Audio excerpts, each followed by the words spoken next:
बेळगावच्या सीमा हक्क लढ्यात हुतात्मा पत्करलेल्या शिवसेनेच्या 67 हुतात्म्यांना आज सन्मानाने स्मरण करण्यात आले।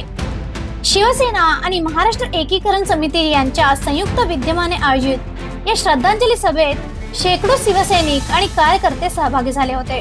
बेळगाव शहरातील रामलिंगखिंड गल्लीत सम्राट अशोक चौक येथील हुतात्मा स्मारकावर पुष्पचक्र अर्पण करून गडी हक्कासाठी बलिदान दिलेल्या हुतात्म्यांना अभिवादन करण्यात आले।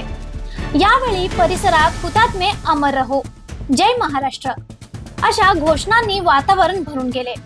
गडीवादाच्या काळात प्राणार्पण केलेल्या 67 हुतात्म्यांच्या स्मरणार्थ दरवर्षीप्रमाणे यंदाही अत्यंत गांभीर्यपूर्ण वातावरणात श्रद्धांजली सभा पार पडली।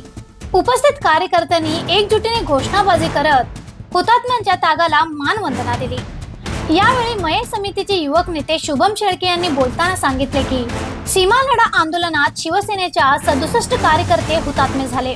त्यांच्या बलिदानाला कधीही विसरता कामा नाही।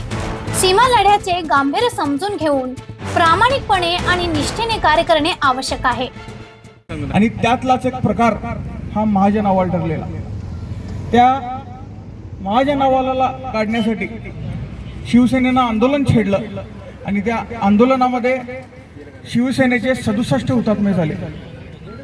आजची परिस्थिती महाराष्ट्राची एकंदर पाहता त्या हुतात्म्यांचा किती जणांना गांभीर्य आहे खऱ्या अर्थानं प्रश्न आहे।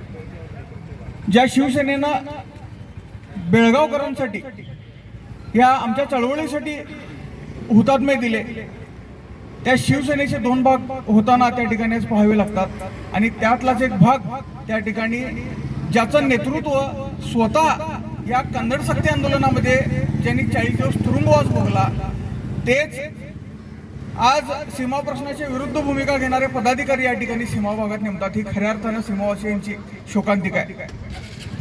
शिवसेना ही कधीच सीमा प्रश्न बाजूला ठेवून येऊ शकत नाही। शिवसेनेनं ह्या चळवळीत काम करत असताना आपली पायमुळं त्या ठिकाणी जमिनीत रोवलेली आहेत। या महाराष्ट्राच्या मातीसाठी लढताना शिवसेना मोठी झालेली आहे। आणि असं असताना या हुतात्म्यांचं बलिदान विसरून इथं सीमा प्रश्नाला विरोध करणारे पदाधिकारी त्या ठिकाणी नेमले गेले। आणि हे आम्ही त्यांना नजरेस आणून दिलं असता आम्हाला आश्वासन दिलेलं होतं की त्यांच्यावर लवकर कारवाई करू। कारवाई दूर राहिली। परवा दिवशी सोलापूरमध्ये तिथं सुद्धा सीमा भाग असल्यामुळं कन्नड मराठी परिस्थिती आहे। तिथल्या लोकांना खुश करण्यासाठी याच सीमा प्रश्नाला विरोध केलेल्या पदाधिकाऱ्यांना बोलून भाषणं करायला लावतात। हे दुर्दैव आमचं आहे। खऱ्या अर्थानं महाराष्ट्रातल्या नेत्यांनी या चळवळीचं किती गांभीर्य राखलेलं आहे हे खऱ्या अर्थानं स्पष्ट करावं। त्यांनी आपली का भूमिका मांडावं। आम्ही एकाकी झुंज देतो, आम्ही लढत राहू जोपर्यंत आम्हाला न्याय मिळत नाही।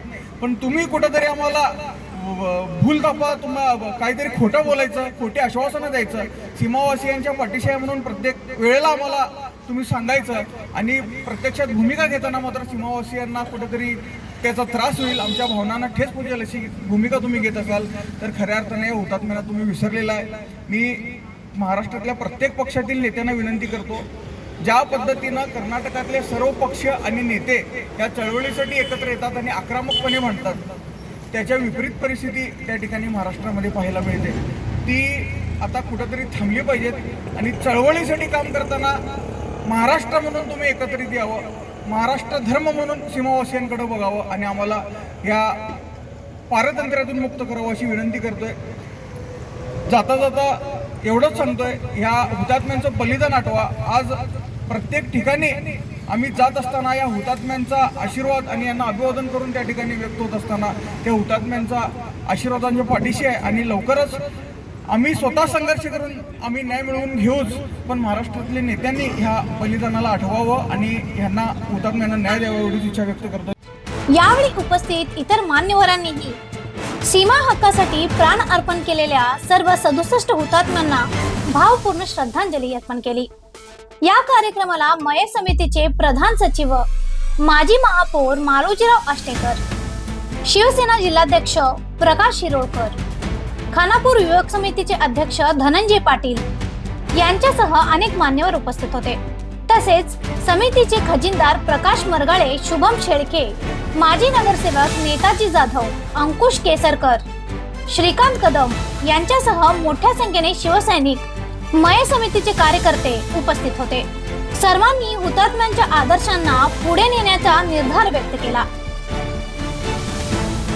अशा आणखी अपडेटसाठी फॉलो करा व्हॉइस ऑफ इन्फॉर्मला.